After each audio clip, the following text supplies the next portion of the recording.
In this video, we're going to show you how to remove sticky labels and glue residue from surfaces without using any harsh chemicals.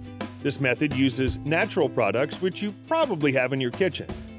First, soak the jars or whatever item you want to remove the sticky residue from in some warm soapy water for around 30 minutes. Most of the paper labels came off after this time, but some sticky labels can take longer, so you may have to leave them soaking in the sink for a few hours. Once the paper part of the label is removed, dry the jars. The next step is to make up a paste of cooking oil and baking soda. A thick paste works best, so mix 3 heaped tablespoons of baking soda with 2 tablespoons of canola oil, or any type of cooking oil will do. If you feel your mixture is too runny, just add a bit more baking soda. Then put a small amount of the paste onto the non-scratch dish scrubber and rub it over the sticky residue.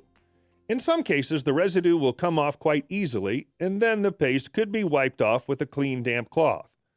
If the glue residue does not come off easily, rub some of the paste over the stubborn areas and then leave it for 5 minutes, and let it work its magic.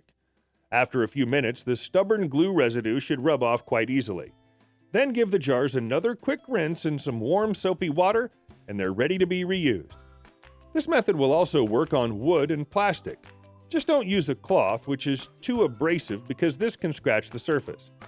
This amount of oil and baking soda paste will go a long way and could easily be used on 10 to 12 jars.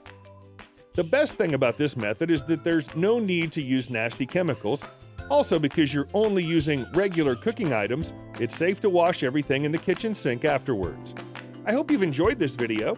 If you have, please subscribe to this YouTube channel and don't forget to give this video the thumbs up. And I'm sure you're going to enjoy our next video on how to clean a toilet with vinegar. Thanks for watching, and bye for now.